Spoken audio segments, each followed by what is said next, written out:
Okay, so today's event uh, is titled History of Chinese Life Under American Racial Law, 1850s to 1960s. From 1882, the Chinese Exclusion Act, to the 1956 Immigration and Naturalization Services Chinese Confession Program. The US government scrutinized and separated families, communities, conducted raids in the Chinese communities, and hunted for illegal paper sons.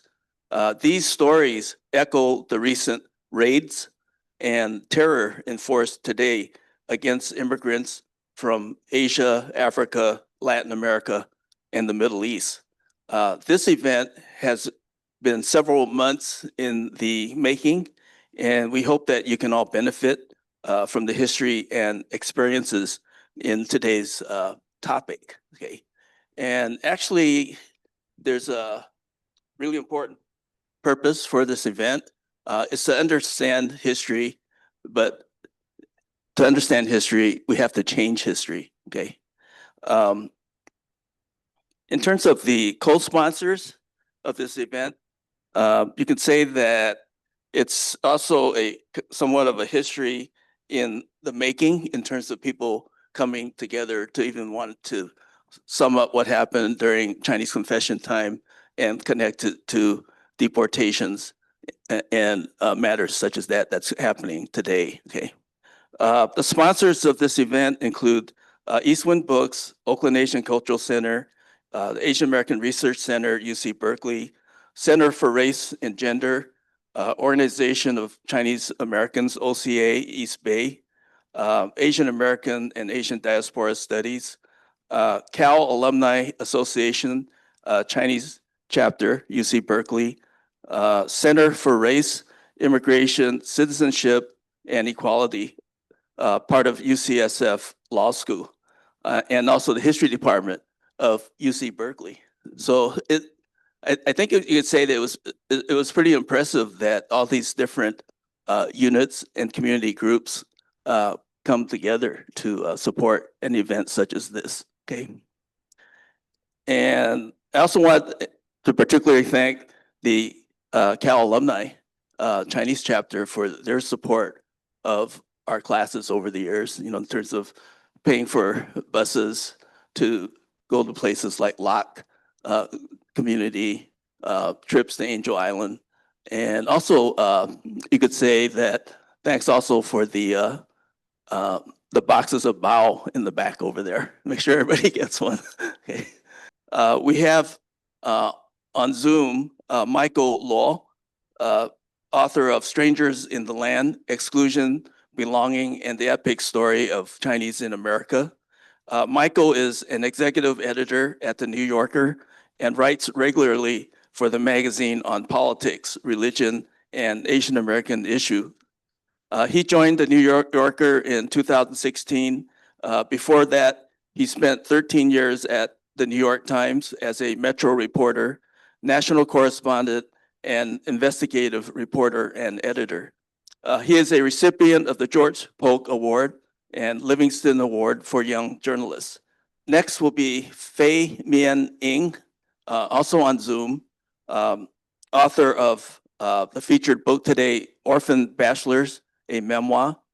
Fei is the author of bestseller and PEN/Faulkner fiction finalist Bone and American Book Award winner Steer Toward Rock. She has been the recipient of fellowships from the American Academy of Arts and Letters, the Guggenheim, the Lannan Foundation, the NEA, and Radcliffe Institute, and the Rockefeller Foundation.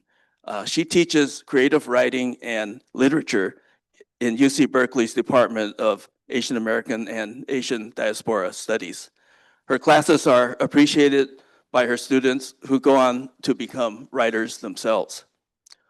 Next to me live is Norman Wong, the great-grandson of Wong Kim Ark. In 1898, Norman's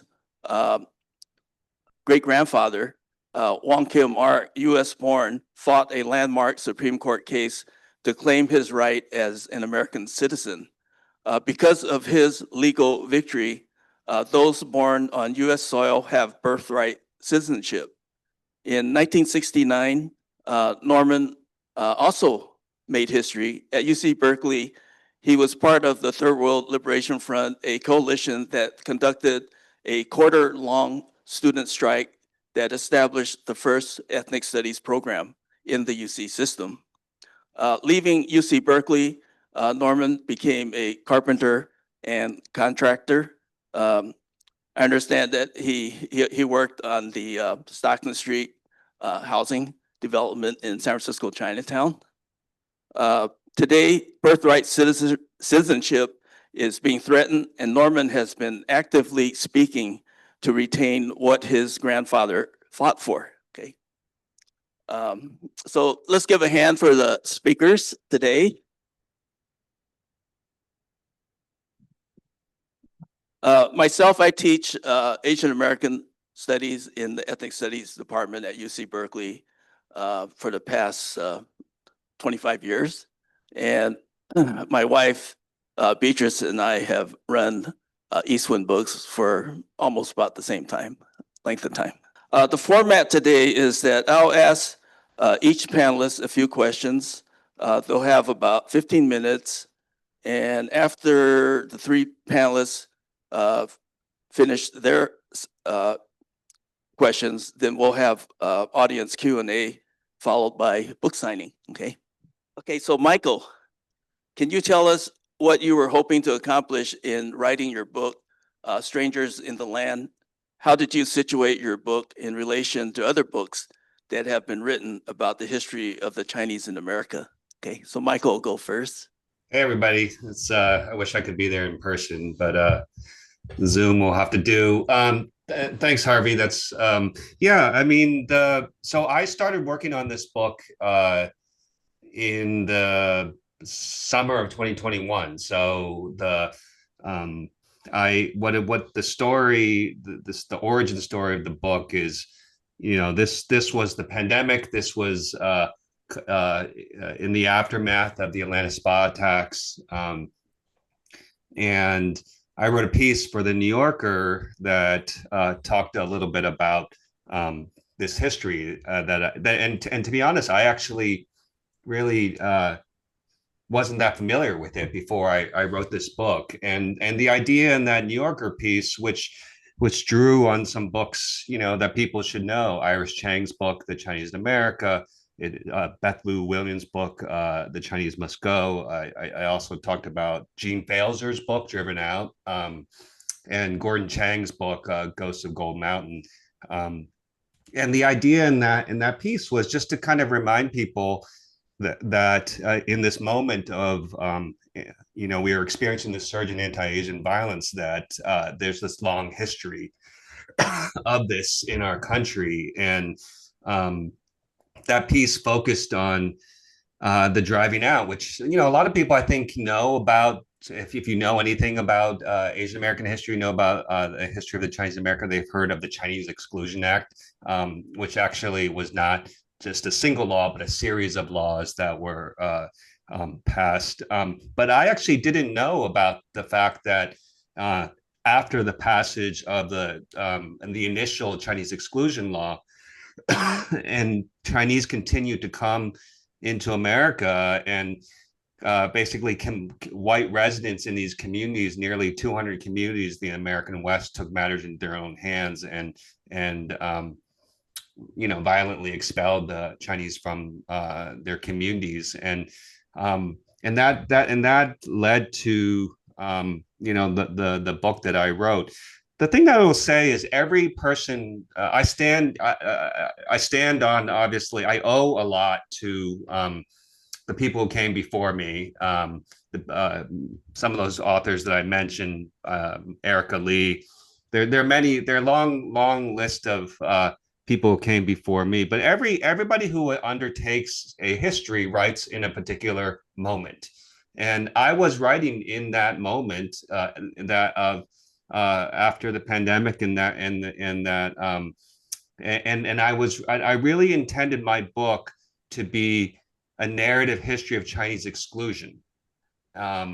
Iris Chang's book, which is probably the closest book to mine, the Chinese in America, which ended in the early 2000s. Her book is a little bit more of like an overarching story of Chinese immigration and the Chinese in America.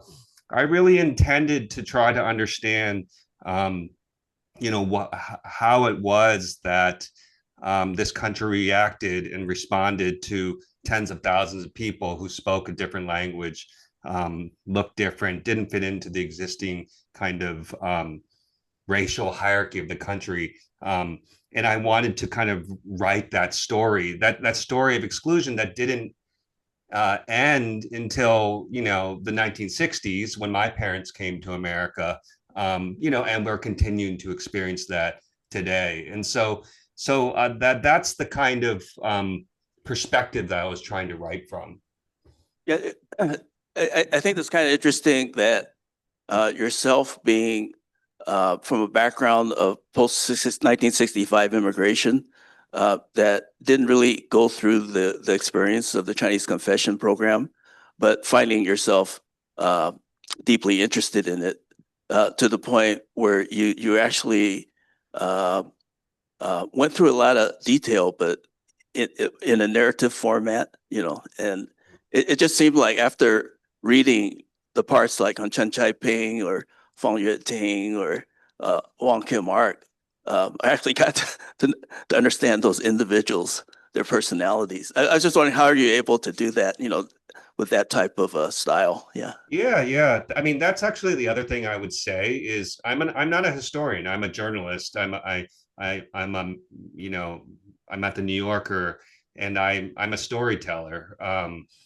And I was trying to make an argument in the book,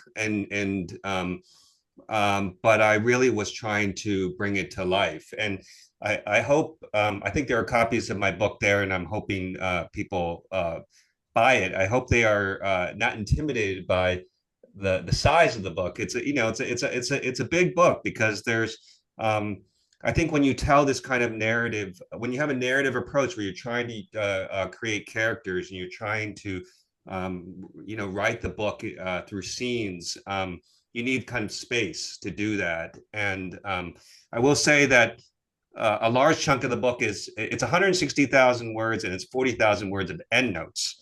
And so don't be intimidated because a lot of the book is the endnotes. But yeah, the what if you took away, Harvey, an attachment to particular people or characters, that's where I succeeded. Like, and I also say that I thought about this history, and I saw in this history a narrative structure.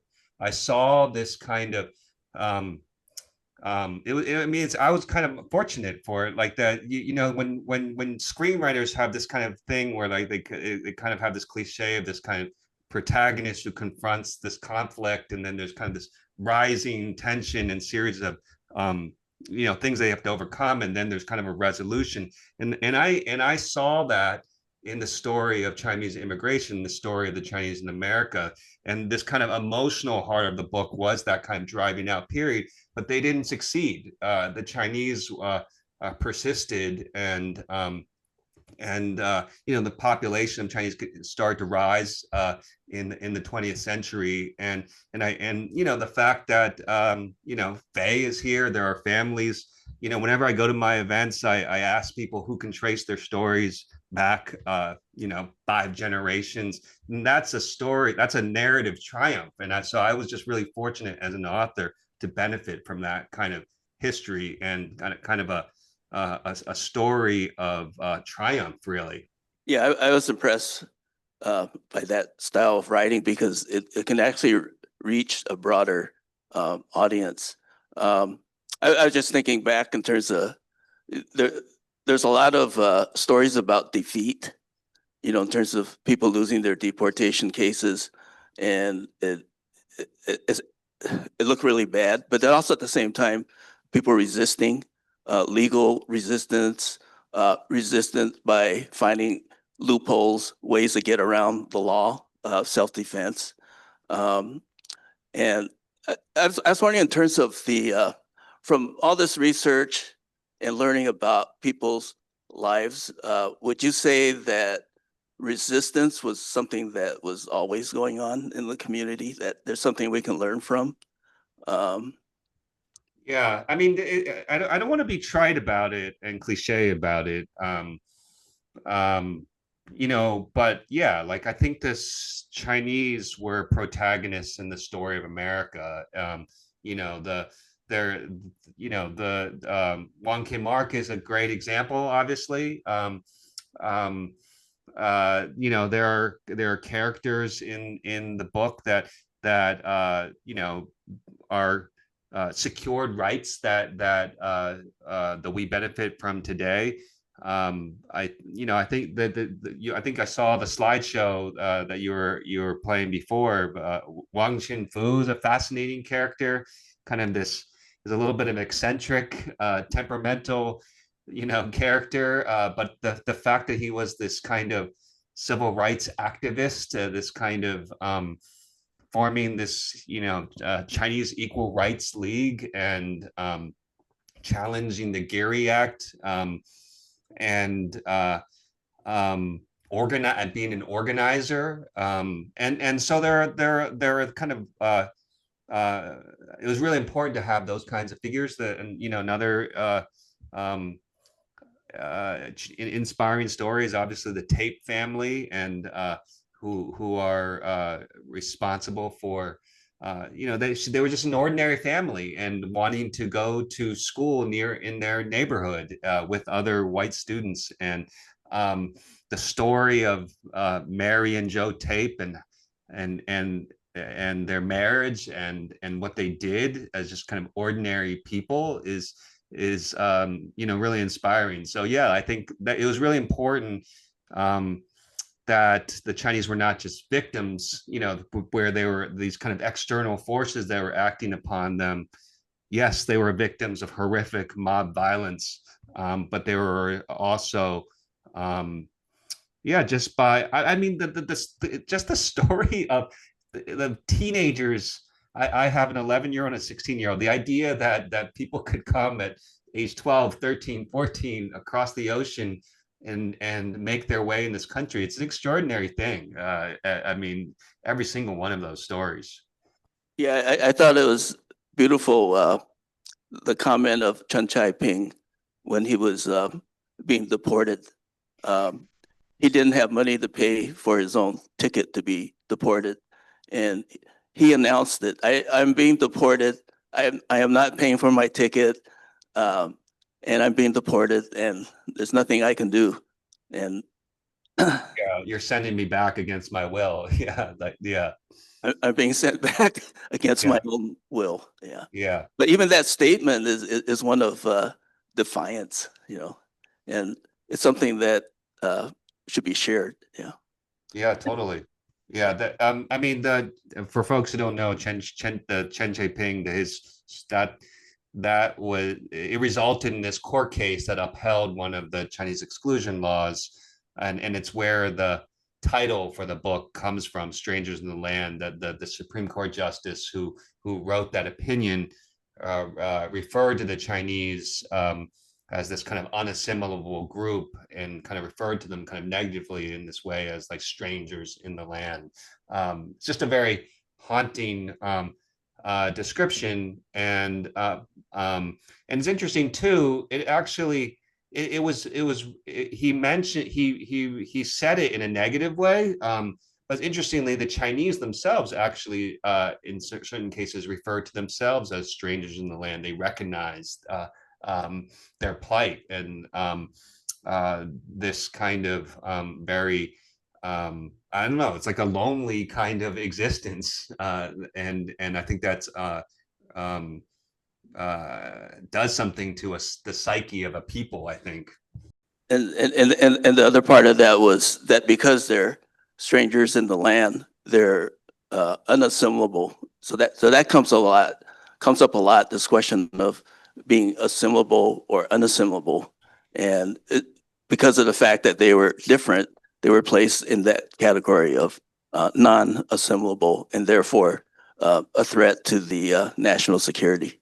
Yeah, and it's obviously I think it feels very relevant to today. And I write about this in the introduction of the book that um, today it might not be, although in some cases it is Chinese immigrants or Asian immigrants, but um, and this book is not just the story of the Chinese Americans, but it's the story of any number of immigrant groups that have been or are currently being treated as strangers in the land, and I very much intended it to be read in this moment. Yeah, thank you, Michael. Next, we're gonna connect with Faye. How you doing, Faye? I'm good. I remember about a year ago when we had an event for you. We were actually down the street at the Art Together Center, and that was a smaller event, but lots of people from the community there. And the question that came up in my mind back then was what inspired you to write Orphan Bachelors, and that the other thing I noticed in your book was that you actually started gathering this information at a very young age. That it's not something that just popped up recently, but you were a young girl being taken to Portsmouth Square Park, and all the elders were talking, and you were a good listener. Yeah. I just wondered if you could take it off from there in terms of what inspired you and those early beginnings, sitting at Portsmouth Square, hearing all the seniors, Hilarious. Eavesdropping was an art form for me.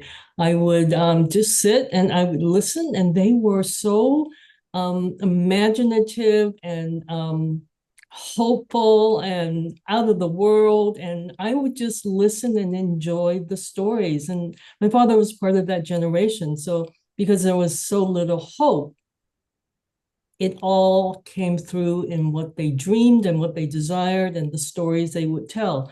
Even the title is not exactly, it's not a direct translation, because we have Bachelor Society, we have old timers, we have what are some of the OACC? We have these terms for these old guys in the park.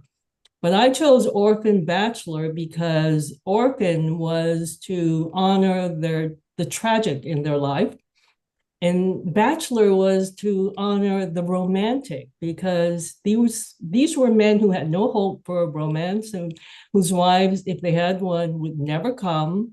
There were very few women that were available in the city, in the country. So they lived on hope and dreams, and desire was just something that they cooked up. Like, I'm going to have a wife. I'm going to have some money. I'm going to have a new pair of shoes. And I would listen to these stories and it would be hilarious. And here's one example of a story, and I'm working on this one. There were two times when I was walking up a hill with my father and his orphan bachelor friend who worked at the Fairmont, who was so abused by his boss, he kind of just died on the job. And we were walking up, and this woman comes running out of Salmon Alley apartment, crying. My husband left. Why don't go find my husband? And my father and his friend, Mr. Giles, said, "Oh, well, he's probably working late, or he's at a mahjong game and he's winning, so he can't come, or he's buying pork for you, or he's buying flowers." They had no clue. I was 9 and I knew the husband was gone. But even in those moments, they would try to tell a story that would save her, appease her. And then the other story of a woman running out of a building was Mrs. Kim, who lost her dog. She had a little dog, and it reminds me of Michael's story of Jean Tong and his dog. I mean, it is precious when immigrants who have nothing have a pet. Me and my siblings brought a dog home once, and my mother had a fit, and we had to take the dog back and ask for our $10. And, because it was like she could barely feed us. And here we were bringing a dog home. So these are the stories that I just collected and I was aware of all through my life. I had a question about your great-grandfather. Mhm. Was it your maternal great-grandfather that you talk a lot about? Yes. And he himself would be an example of an orphan bachelor who worked in the U.S. as a laborer in the late 1800s, up and down California. His wife and family were denied entry, and so he was actually married, but an orphan bachelor. Yes, yes. He died alone in an SRO hotel, and then your father raged about the exclusion laws. He stated, America didn't have to kill any Chinese. Her law assured that none would be born. Was your father's rage common for that generation? Because he also spent a big part of his life as an orphan bachelor. Yes. And did it ever lessen? And also, how did this rage and trauma focus your writing? Okay. That whole generation was furious. I never understood this stereotype of, quiet Asian men. We were always dodging, screaming, raging, horrible, diatribes. I just never understood where the stereotype came from because it wasn't in Chinatown in the 50s and 60s. They were enraged. My great grandfather hung himself in his SRO. My mother found him. My sister saw the face of my mother when she came home in terror. I wasn't there, and I've always asked, well, where was I? I wasn't there, but I wrote about it as if I were.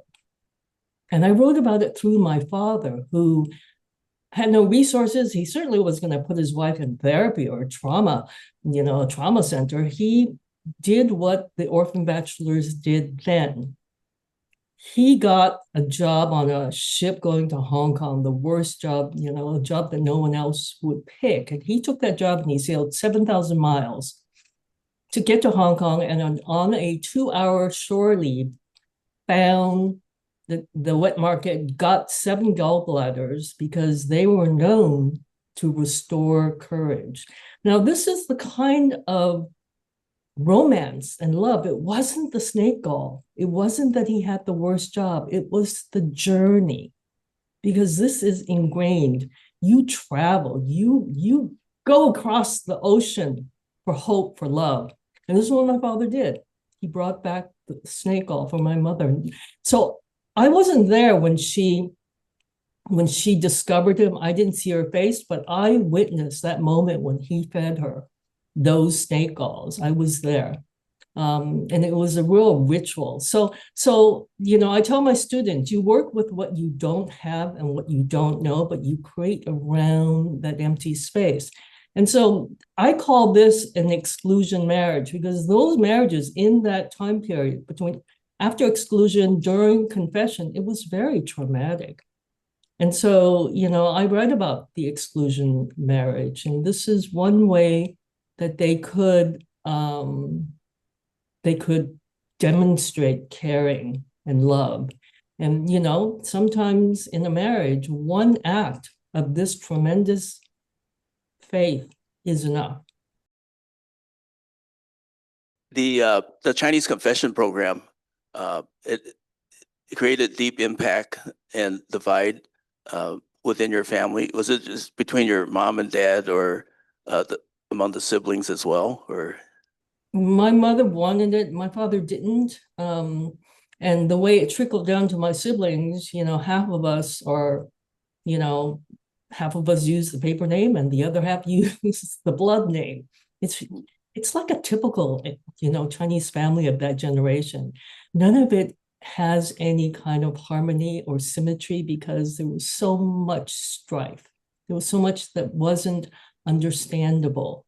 I use that in the book to demonstrate, in an intimate way, one family, but in a larger communal way, in the community, there was a lot.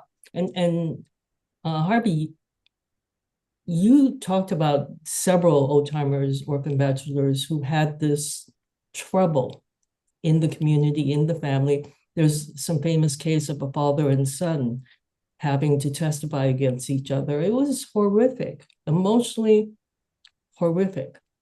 Yeah, I remember there was a part in there about why choose to testify, and it had to do with the fact that you didn't really know what other people were saying, so you need to cover yourself. Yeah.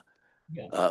Yeah. Because It was what you had to do was you had to name yeah. your paper relatives and your blood relatives, so it could really snowball. About 22,000 persons were implicated out of 14,000 confessions. And then was it around 10,000 that people actually lost their citizenships? Yeah. Your travels to New York, you sought to be a writer. You grew up in San Francisco, Chinatown, but felt it was important to move to New York. And you brought with you 2 books, Lazy Girl's Wish and Eat a Bowl of Tea, to establish yourself to become a writer. What was in those 2 books, and how did both experiences help you become a writer? Yeah. That's so interesting to think about again why I had to leave San Francisco in order to write about San Francisco, but that's what I needed to do. And I think it's in my genes, we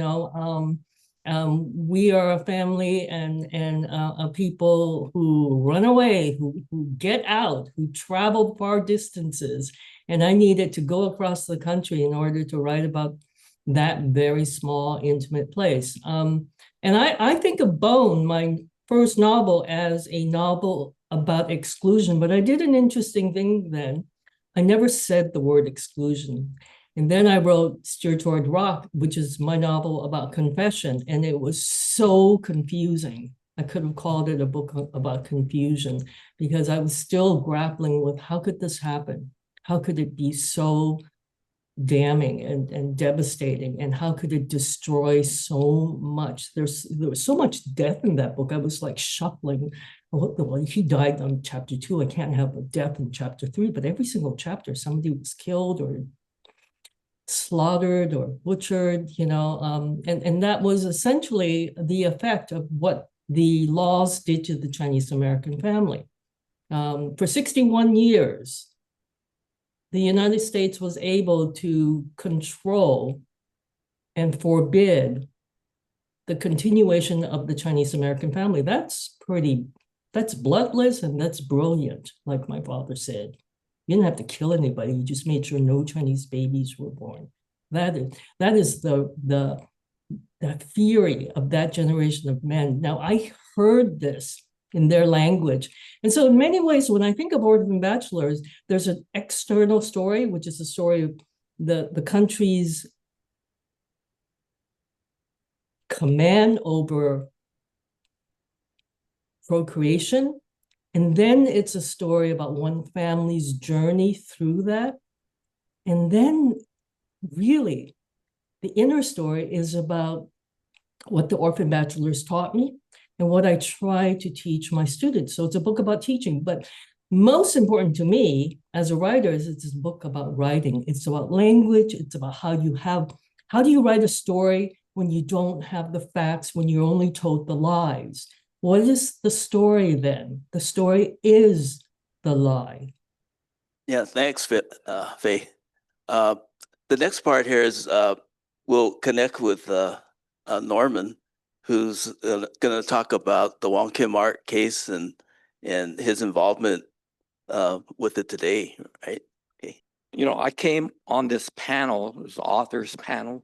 I haven't written anything, haven't published anything.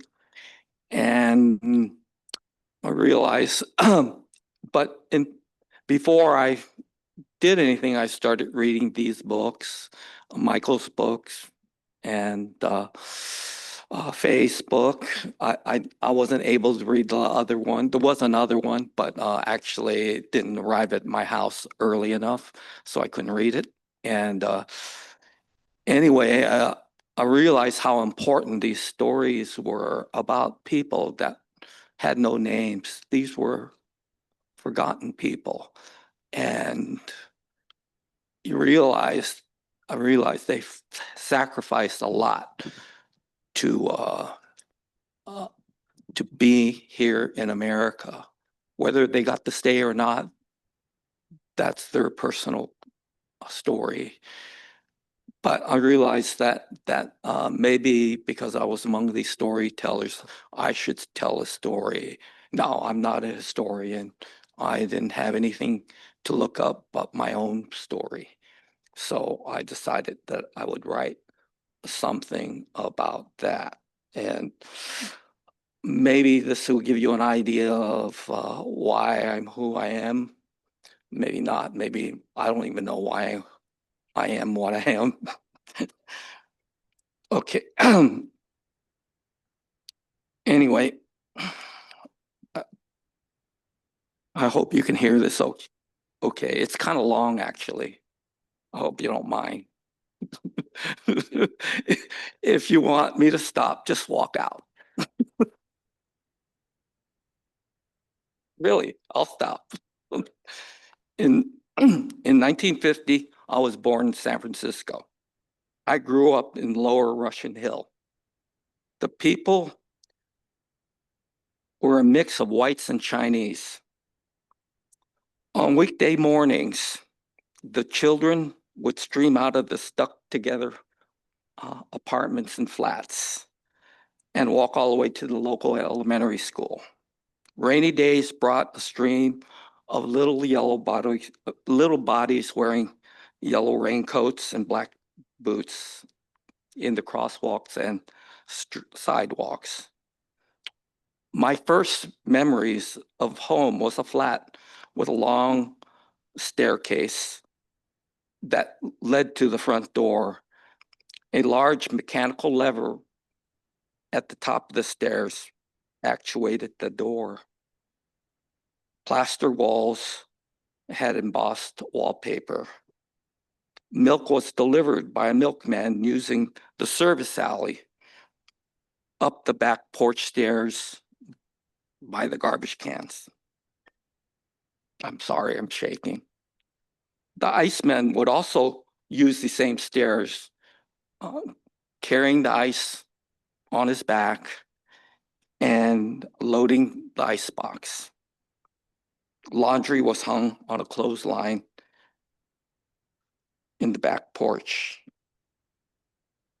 When I was about 3 or 4 years old, we moved to a wooden 6-flat apartment building just down the street. It was owned by a Chinese farmer from Fresno. We now lived on the bottom floor. After a year or two, he moved his family to one of the flats. I'm sorry, I lost my place. To be closer to the Chinese community.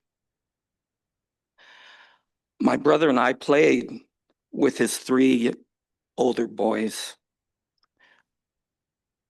We didn't play with the older sister, but I went to my first Chinese banquet for her wedding. We boys of our block, yellow and white, played together, hide and seek, cowboys and Indians, and war. We were only a half block away.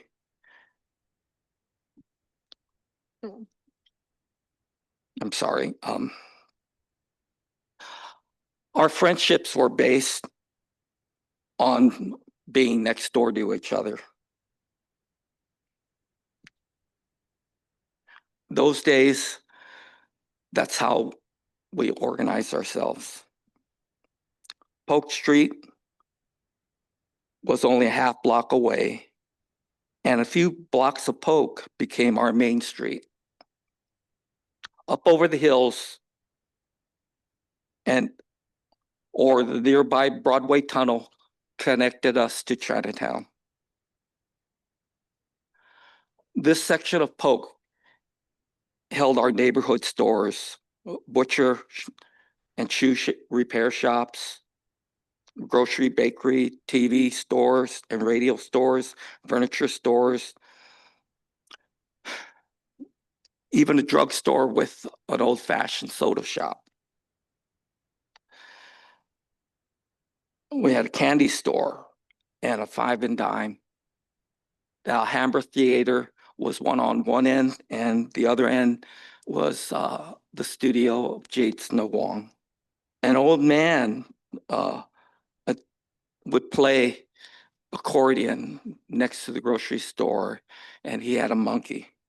My mother would give me a note with money to go down to the grocery store, and the grocer would point to what I had to get, and I would fetch it, and he'd give me change, and I'd go home. Everything was open at 8 a.m. and closed at 6 p.m. as well as on Sundays. These were the hours of Polk Street. Though Polk was much more than our little section, this was the America I grew up in. It was my Mayberry. I attended Sherman Elementary School. I went from kindergarten to fourth grade. The school reflected the racial mix of my neighborhood. Anglos, Italian, Jewish, and others, and about 25% Chinese. I actually lived closer to Spring Valley Elementary School, which appeared to be 100% Chinese. Cantonese was the language of the schoolyard. For Sherman, it was English. There, the first thing that was taught to me was to stand and hold my hand over my heart and recite the Pledge of Allegiance. Everyone here should know it. It ends with one nation, under God, indivisible, and liberty and justice for all. Even then, I understood those words. I am certain that all my classmates understood as well. One day, I remember my teacher dismissing me from school early to return home. Once home, my father told me and my brother to get in the back of a pickup truck. Neither of us had any idea of where we were going. Dad drove our family of four to our new house in the Bayview. The Bayview was a middle-class neighborhood, fast transitioning from white to black. We left one Americana for an entirely different one. It was at the Bayview Elementary School that I learned history and social studies. Blacks were 90+% of the student body, as well as most of the teachers.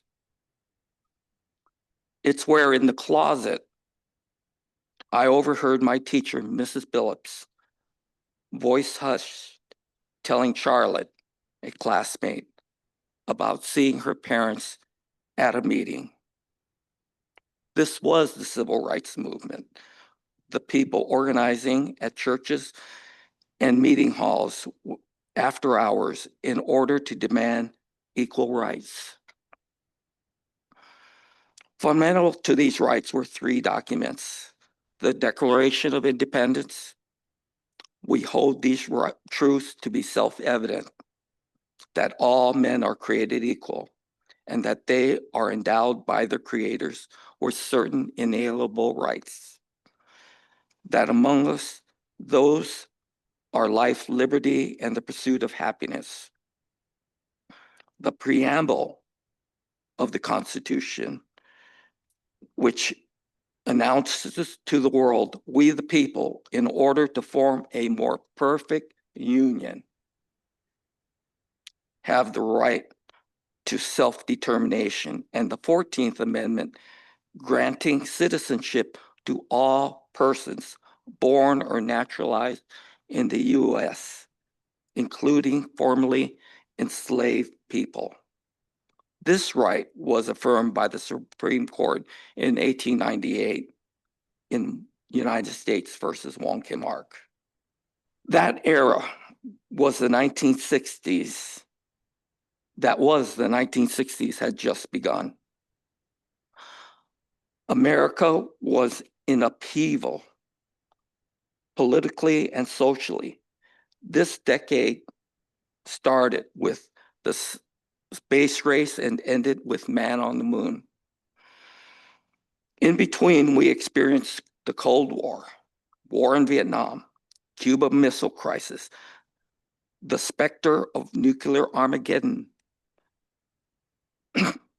national labor strikes, the sexual revolution, assassinations of President John F. Kennedy, Martin Luther King, Malcolm X, Robert Kennedy, and race riots. On September 27th, 1966, a riot broke out in Hunters Point, the poorest part of San Francisco. Blacks rioted when a teenager was shot dead by the police for fleeing from a stolen car. The National Guard was called out. They took over 3rd Street. The divide, which was the divide between the hills of Bayview and the flatlands of Hunters Point. I was riding on the 15 Kearny bus, the last leg of my commute from school. Without announcement or explanation, the bus was redirected from its 3rd Street route to Bayshore Boulevard. At this drop-off location, another passenger, a college-age Chinese girl, had no idea as to the way to her family restaurant. I offered to escort her. I chose a route that allowed me to drop off my books at home, and we continued to 3rd Street. I was a junior in high school. The intersection at 3rd Street was the center of action. We had to cross this street. We had to cross the street. This is the old speech. The new one's in the other street. It was a wide street with 4 lanes, parking on both sides, and a center median.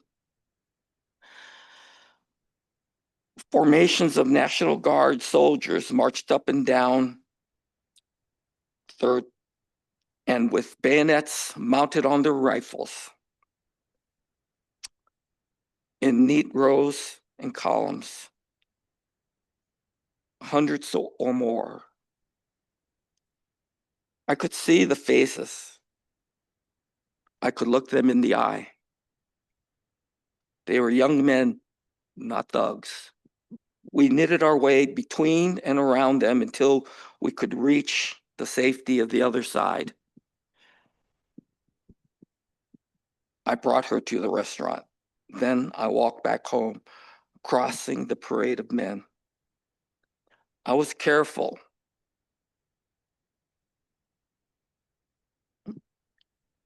And no soldier displayed any malice to me. I was not scared. There was no need.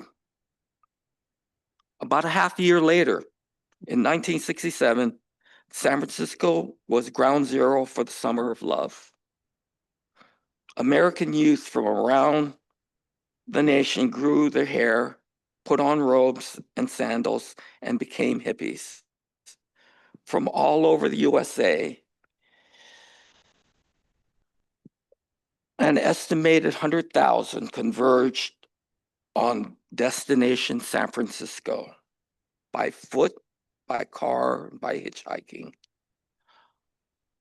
I don't remember it being announced in the newspapers or on television. It was spontaneous, a mass migration and movement of bodies and mindset that changed and defined America. It was a celebration of peace, love, music, and anti-establishment. The mantra, "Make love, not war," was the battle cry. It challenged the political elite. The movement was born in the USA. Today, we have America with the same borders, the same Constitution, the same Declaration of Independence, the same flag, the same two-party political system. But we don't have the same America. In 2025, I would be a fool to attempt crossing 3rd Street during a riot.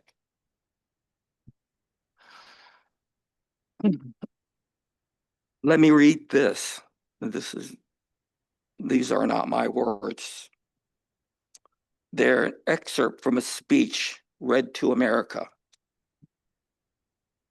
You can go live in France, but you cannot become a Frenchman. You can go live in Germany or Turkey or Japan, but you cannot become a German, a Turk, or a Japanese. But anyone from any corner of Earth can come to live in America and become an American. By doing so, continuously renew and enrich our nation while other countries cling to the stale past. Here in America, we breathe life into dreams. Thanks to each wave of new arrivals to this land of opportunity,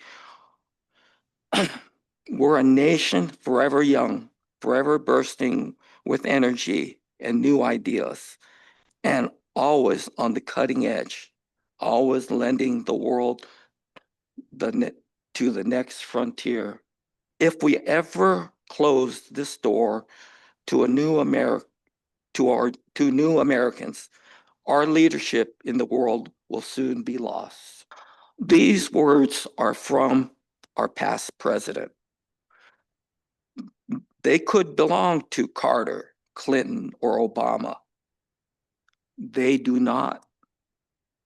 They came from President Reagan on the last day of his office, January 19th, 1989. He was a Republican, remember? So was Lincoln. When Reagan made this speech, he directed it to the heart and center of America. I believe this is what he thought we were. We were united in those beliefs. This is who we once were. Americans are not just born. We are made American. We've come a long way and not for better. This speech was not alien to American ideals. That speech defines our collective soul that has been lost. We need to reclaim what it is to be an American. We have not always been a good people. We've done much wrong. But we can atone and change and make amends. Those Americans who shout America first do not believe in the American that we Americans that the people of the world look up to. They're the ones with the ideas foreign to our American beliefs.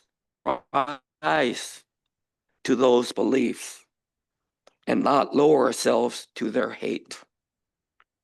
We need to reclaim our patriotism and the flag with principled morality. To be a proud America, to be a proud American means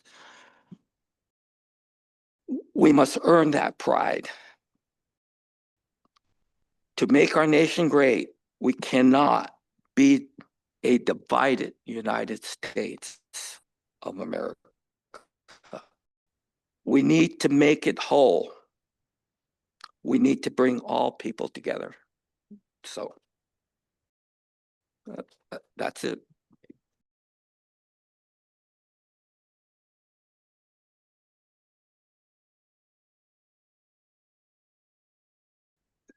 The next part of our program is actually hearing from the audience in response to Michael, Faye, and Norman's comments.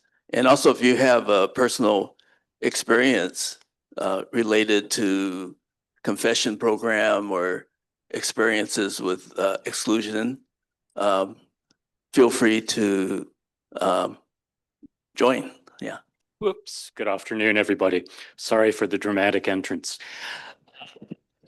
My name is John Taruk. I'm an instructor in Labor and Community Studies and Asian American Studies at City College of San Francisco, among other things.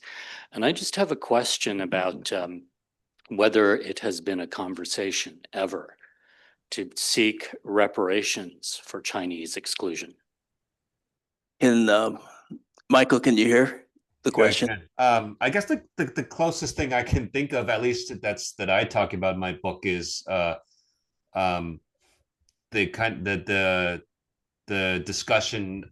It was kind of a diplomatic negotiation over payment for the people who were killed in anti-Chinese violence, and after the driving out, after Rock Springs, after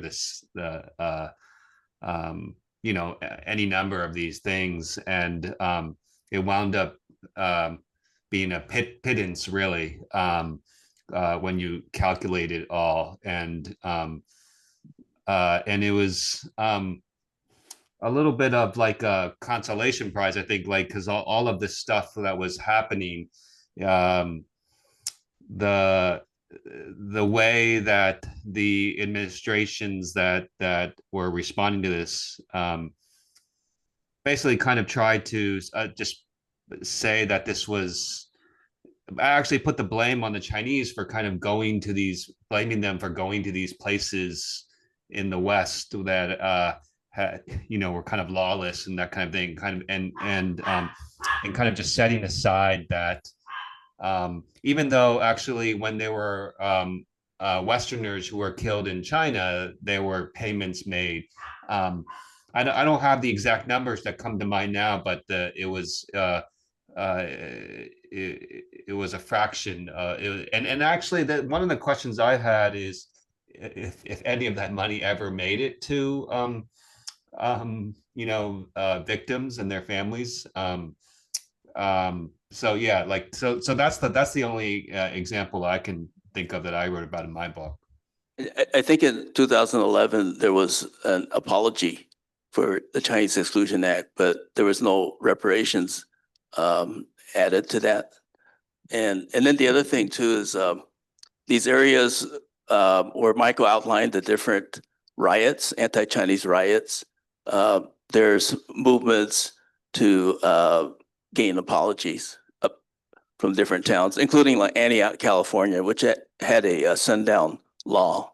And then a couple of years ago, they issued an official apology to the Chinese. Yeah. Unfortunately, a lot of towns that issue the apologies no longer have Chinese populations in them. Yeah, that's the other part.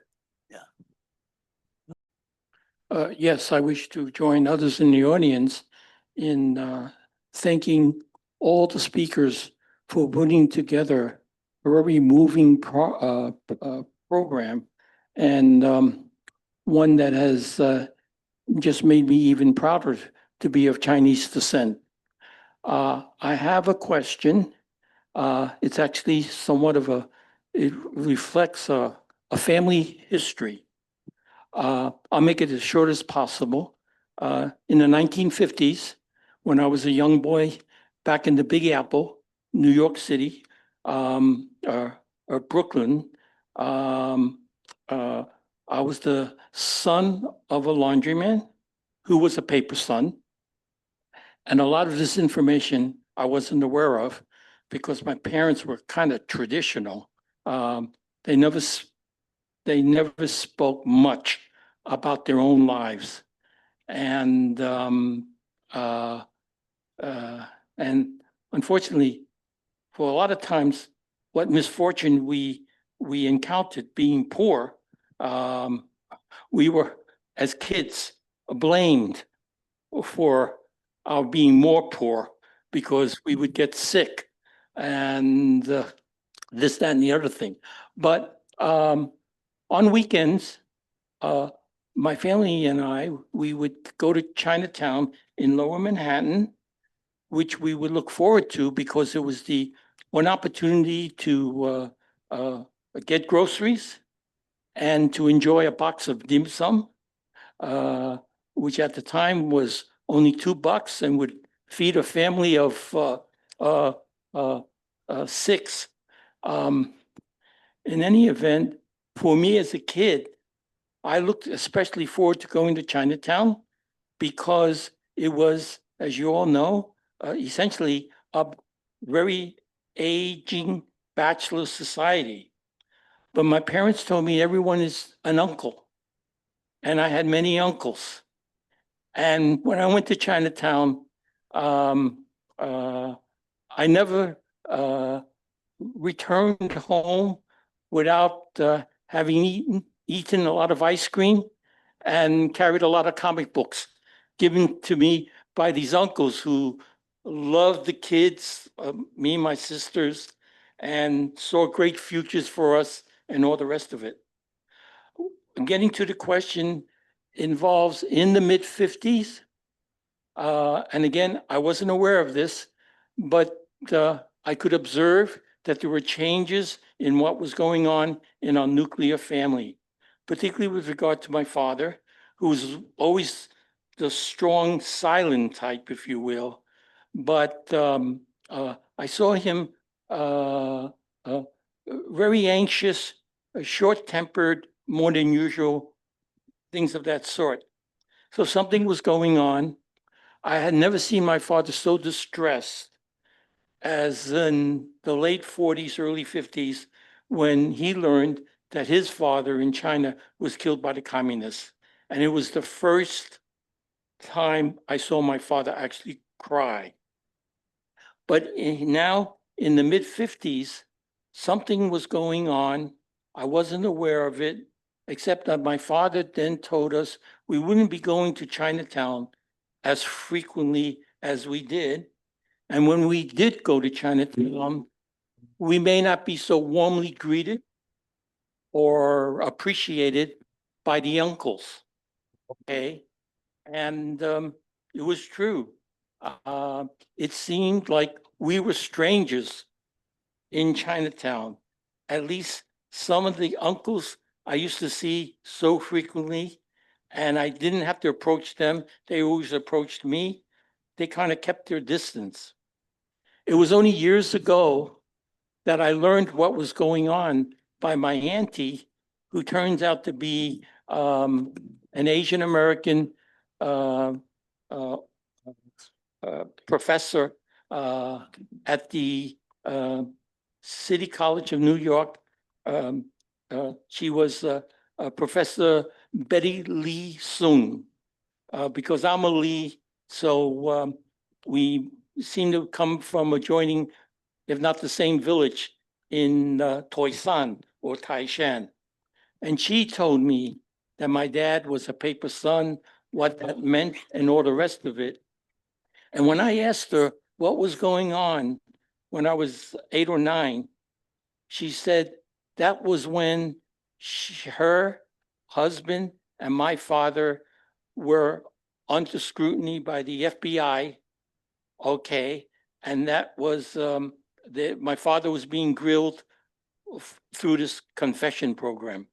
Okay, and what I needed to know was if anyone on the panel knows, in the confession program at that time, and maybe even now, okay, with the hunt for illegal aliens, okay, was it a condition that if you refused to confess, you were essentially automatically ticketed to be deported back to China, communist China, okay? And, but if you did confess, was that enough to satisfy the FBI? I think what my auntie was getting at, but she didn't know it for a fact, that the FBI wanted more out of you. If you confessed that you were a paper son and illegal, then for you to remain in the United States, it was on condition that you rat on others who you knew were also paper sons or paper sisters and all the rest of it. And so I wish to know, is that a fact? Okay, so that could be either of the panelists. Faye can speak from family experience, and Michael from the book. Okay. My father confessed, and when he confessed, he had to sign an affidavit that said, I agree to be deported. Now, I know in that period, in that 10-year period, well, I was born in 56 when it started, but it went till 66, it was very tense. And my father's anger came from that. And he held on to it for the rest of his life. So he was always ready to be deported. And I try to work that kind of tension into the book. I think that basically the incentive that they were giving was a promise that you come forward, that maybe your immigration status would be adjusted. They would find, if you had military service, like, there are various kind of criteria that they would use to adjust, but they still maintained discretion. Prosecutors still maintained discretion, and so yes, there are all kinds of families that were that I really struggled with the metaphor for this. I remember going back and forth. These were like grenades going exploding in these families, because like one confession could lead to an entire clan of 200 people, like paper sons, paper brothers, sisters, fathers. That it would just and so yes, there were in some cases they it was a relief, like the confession was a path to legalization, but then there are stories, really sad stories where people lost their citizenship, or maybe went years, more than a decade, really, to where they lost their status, and then eventually were able to recover their citizenship, but it took years, and in some cases, tore apart families. I mentioned in my book the story of Him Mark Lai's wife. That there is a very tragic story of the way, like, her father fled back to Hong Kong, trying to protect the status of his children. Mother went back, to be, and then she passed away, and then by the time he was able to come back to the U.S., and then he died shortly after, and then it took the children years to recover their citizenship. I don't know, actually, Harvey, if you know the specific numbers. That doesn't the number of people who actually ended up being deported after confession. I don't know that off the top of my head. I think the problem was the U.S. didn't have relations with China, so people would lose their citizenship.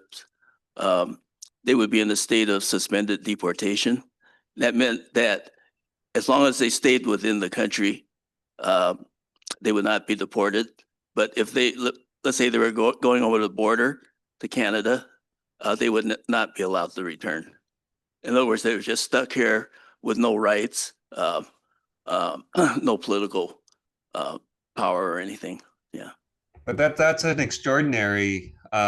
I love hearing that story because I tried to kind of convey some of that fear, and one of the amazing things of Faye's book is just the visceralness of that in her book. But just hearing that story about that fear that you remember from your childhood, that's pretty extraordinary. Do we have another question? My name is V. I'm a third-year Asian American Studies student at San Francisco State, and I've noticed a lot of disconnection of from my peers of these kinds of histories, specifically like within Asian American students. So how would you guys go about bringing these histories to younger generations and really emphasizing the importance of knowing these histories, kind of living up to these histories, and just that kind of like spirit of resistance? Disconnection between the different generations. How do we bring this history for the next generation? I can go, I guess. But I'm sure Faye has a lot of thoughts about this because she teaches. But yeah, I mean that this is actually the hardest question. I've I get a lot of these questions at my events of like what do we tell, or how do we kind of bring this story to the next generation.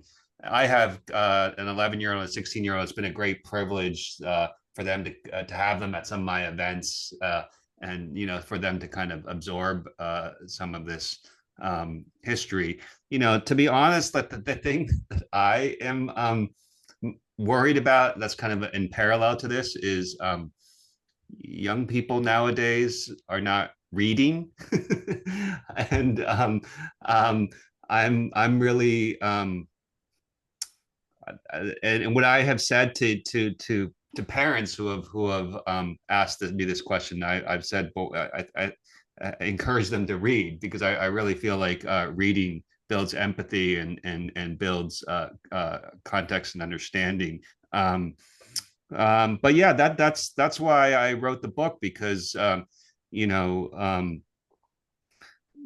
I have the one of the influences for me that I write about in the introduction to my book is Charles Yu's book Interior Chinatown, and there's this line in the book of like who gets to be an American, and there's this line where he talks about why do we keep falling out of the story, even though we've been here, nearly 200 years? And so that my contribution was to write us, to write us into that story, and just kind of encourage for all of us to do that. And I loved what Norman's little talk there too. But yeah, Faye, what do you tell your students? Oh my God. So I want to say something that I've been itching to say. When Michael ran after that racist woman, leaving his child in her carriage to confront her, I said, that's an orphan bachelor move. That is so reckless, but so heroic. And when Norman walked his friend through the riot line, the danger of it, that was another orphan bachelor move. So we all contain that kind of kindness. And I think in teaching, what's important for me is to show them, kids look at social media and TV and Western goals, and they don't see what's in front of us.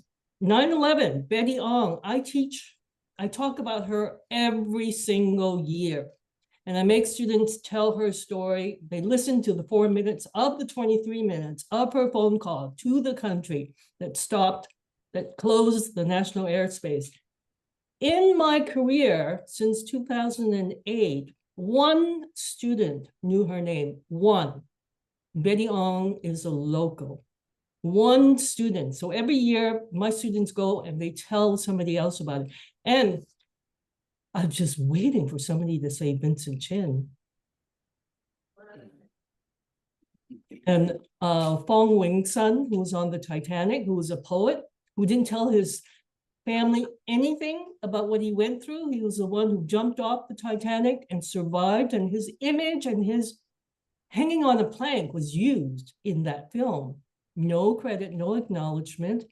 And who knows him? He didn't tell his children to protect his children because in the 50s, silence was protection, part of the confession program. But he wrote a poem and he sent it to China. His sons never heard it from the father. And this is the kind of relationship we have with history. So how do you bridge that? By telling the stories, by writing the books. I wanted to ask Michael, how did you do it in that short amount of time? I mean, the horror and the sorrow, I fell down listening to it. How did you write it? How did, and reading it was even more devastating because it was there live. How did you, and so how do you prepare the next, the generations have to know these stories. They have to feel Betty Ong was a live person. And I never give any trigger warnings. I let them listen to the 4 minutes of the 23, and then I say, there are no trigger warnings in this class because this is about art. My job is to teach you how to be brave. Betty Ong was my classmate. We stood together at the back of the room because we were the tallest girls in 6th grade. And I said, that's a detail, and you can write a whole book with that one detail.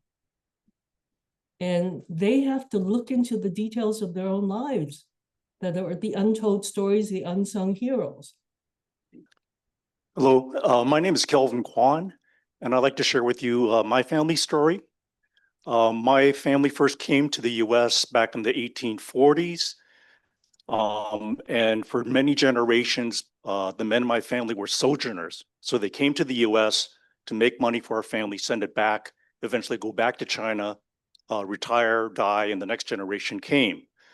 My grandfather came over in the early 1900s, and he got a job as the Chinese liaison for American President lines, which brought over many thousands of Chinese immigrants before the airplanes. And at that time, when he first came over, he thought he was going to be a sojourner as well.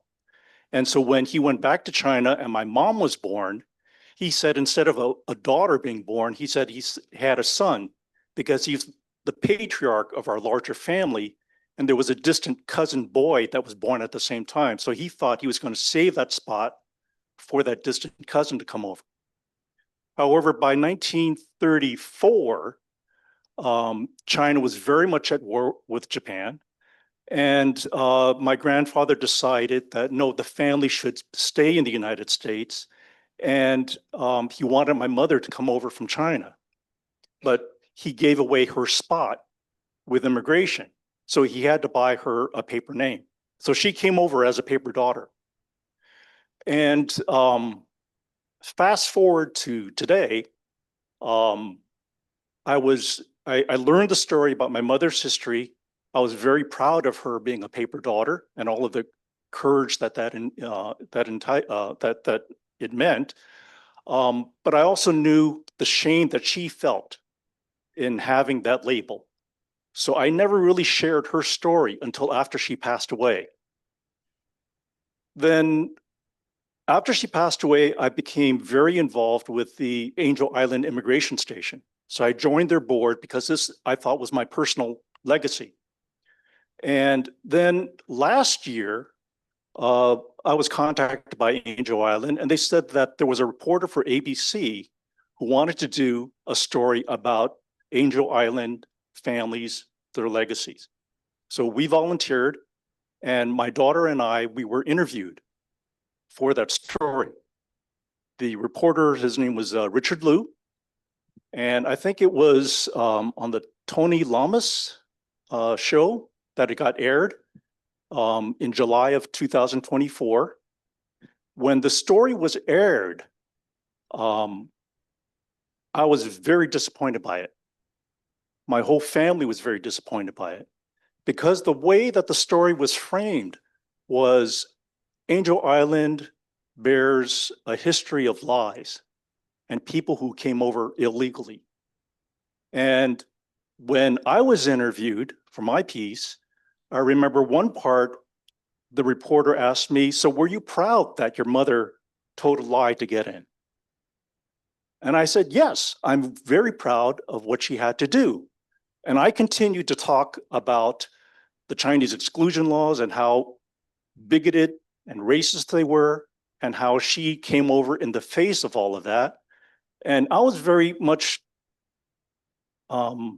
trying to frame not only my family history, but also to frame the history of the Chinese immigrants in light of today's immigration struggles, the tragedies that we're seeing with ICE and all of those. So I was very cognizant of too, and I wanted to make that message very clear, but I wasn't able to. And then I thought, well, is it just me reacting to this? And so I spoke to probably about 20 or 30 of friends and family that I have that are very active in Chinese American advocacy. And I think that they universally agreed with me that their first reaction to that story as it was aired was not a good one. And it's posted on YouTube, so you could watch it yourself. And a number of the comments that were in there also spoke about non-Chinese who said, these people should have been deported, they never should have been let in, paper sons, paper daughters, terrible illegals, et cetera. And it got all the kinds of reactions that I was hoping to avoid. And so I got very worked up over that. And then the irony is that a couple weeks ago, I got noticed that that story received the award through the Asian American Journalists Association for the best video. So I'm at this point where I'm trying to react to it. So I guess trying to frame a question for the panel, I'm curious what your reaction is, but also kind of in a broader sense, how would you frame the story of the Chinese Americans' immigration and experience coming to the US in light of what's happening to the immigrants today? Did you get that question? Actually, it was kind of a long Yeah, question. yeah, totally.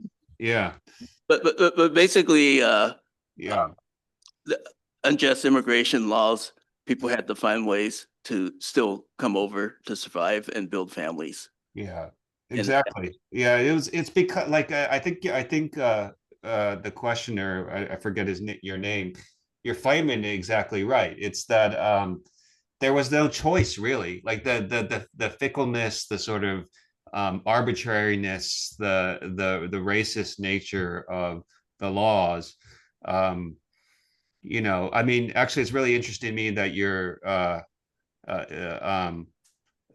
think you said it was your mother, or the paper was a paper daughter, and the fact because there were so few women who came in, because it was so hard, even if you know, because of the Page Act, and you know, even if you were not a you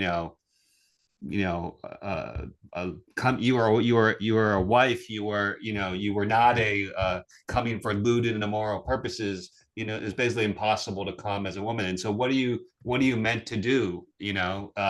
And you know, for many you know, Chinese exclusion was targeting laborers, obviously, and then but it was basically a blanket, you know, exclusion. And so there was really no choice but to kind of find ways around this kind of racist, arbitrary set of laws. And so I think that's like that's a really smart you know, a really kind of a really important thing to hold on to. And you know, and understand why you're upset about that. I never had experience with any immigration issues, but from what I've read and what I've heard, my biggest takeaway for Chinese and Americans in this country, as well as maybe for others, the only way they could legally come to this country was to break the laws. Just think about that. It was set up that way. They didn't get to make the rules, but the rules were made to get them. And it would also seem, I don't know if the gentleman is going to write and protest this award. But it seems if I were in a classroom, I would say to my students, well, why are you partaking in these interviews? You know it's going to come out lousy. You need to be the filmmaker, the journalist, the historian. You know, that's what I would say. Control and power. Be the artist, be the eye. Hi, I'm just curious how you all view what's going on in the present day. Obviously, there are some commonalities with what happened in, you know, the late 1800s, early 1900s.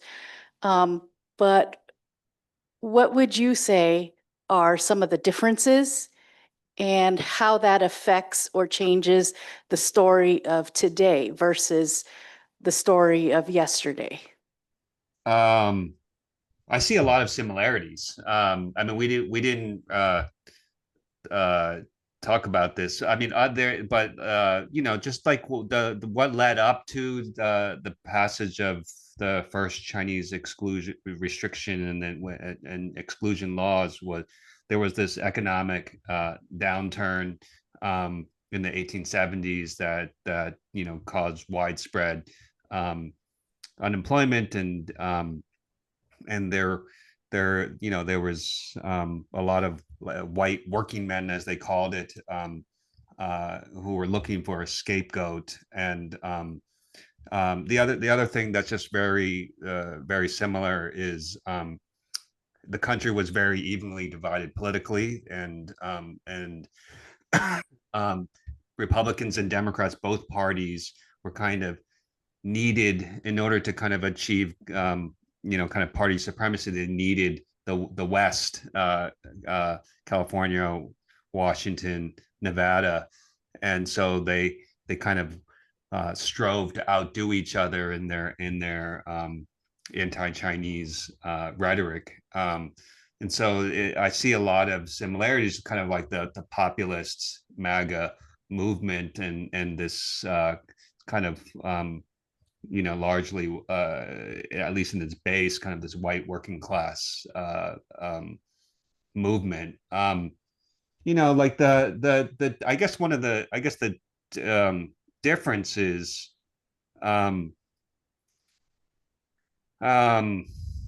Well, I mean, we're I mean, I guess I mean the things that come to mind are I don't know, like that. It was so. It was. I mean, well, actually, another similarity I think I see is like the individual judges were actually, in many cases, were trying to uphold the law. Like they actually took seriously their. You know, when Chinese filed habeas corpus petitions, and many of them were tormented by this. But at this point, what ends up happening is these individual judges are trying to hold the line, and then it comes up to the Supreme Court and the shadow docket, and a lot of these things, this kind of expansion and power of the executive is being upheld. And the thing that we're kind of seeing is this the weaponization of the Justice Department, and you know this kind of creeping towards authoritarianism that we're seeing. That's like a radical difference, and that makes it really frightening. Faye, do you have any thoughts on that question? I think that there's a need to understand the past to really give power to the present. And it's such, Was that intentional? It must have been something you said, Michael. It is a false alarm, but I don't know how long the sound will go on, and I know it's Okay. irritating. You I- could go buy your books in the Okay, meantime. yeah, so let's just give a hand for the audience Yeah, and a hand for the supporters and and the speakers. hands. And